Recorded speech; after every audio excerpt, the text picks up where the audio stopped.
இயேசுவில் எனது அன்பிற்குரியவர்களே, உங்களுக்கு என்னுடைய இதயம் கனிந்த வாழ்த்துக்கள். வணக்கம். அன்பானவர்களே, இன்றைக்கு ஸ்தேவான் திருவிழா, முடியப்பர், புனித முடியப்பர் திருவிழா. இயேசு ஆண்டவருடைய முதல் சாட்சியாக, மறை சாட்சியாக தன் உயிரை கொடுத்த புனிதர். இன்றைய நற்செய்தி பகுதி மத்தேயு நற்செய்தி 10வது அதிகாரம் 16 22 முடிய மிக சிறப்பான பகுதி. இயேசு ஆண்டவர் தன்னுடைய சீடர்களுக்கு கொடுக்கின்ற அறிவுரைகளில் இது ஒரு பகுதி. இயேசுவிற்கு சாட்சியாக நடந்தால் என்ன நடக்கும்?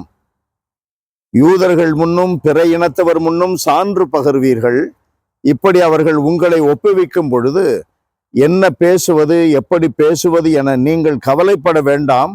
நீங்கள் என்ன பேச வேண்டும் என்பது அந்நேரத்தில் உங்களுக்கு அருளப்படும். ஸ்தேவானுக்கு அருளப்பட்ட வார்த்தைகள் என்ன?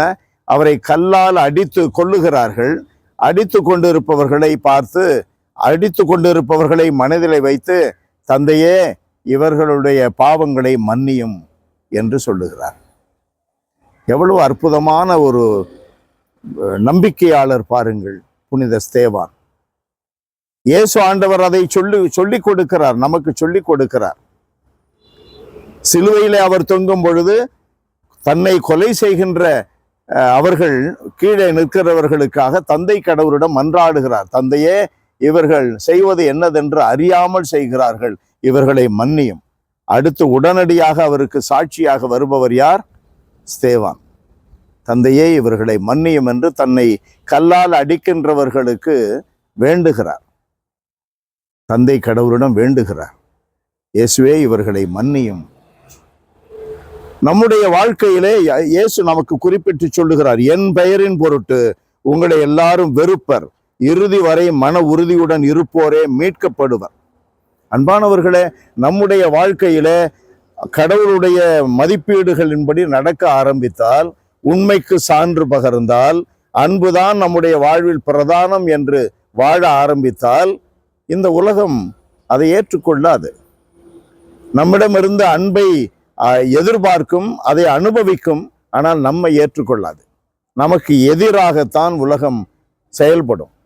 நாம் உலகத்தை சார்ந்தவர்கள் அல்ல. இயேசு சொல்லுகிறார், நான் உலகை சார்ந்தவனாக இல்லாதது போல நீங்களும் உலகத்தை சார்ந்தவர்கள் அல்ல. 17-14 யோவான் நற்செய்தியிலே நாம் பார்க்கிறோம்.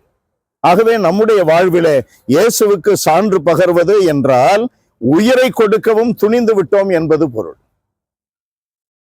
அன்பு நிறைந்த எங்கள் கடவுளே, உம்மை போற்றி புகழுகிறோம், தாழ்மையோடு ஆராதிக்கிறோம். இயேசு ஆண்டவர் எங்களை மீட்கும்படி மனிதனாக பிறந்த 2ஆம் ஆளாகிய கடவுள் எங்களுக்கு கொடுக்கின்ற வல்லமையை கொண்டு எதையும் செய்ய ஆற்றல் உண்டு என்ற புனித பவுலடியாருடைய வார்த்தைகள் எங்கள் உள்ளத்தில் எப்பொழுதும் பதிந்திருக்கட்டும்.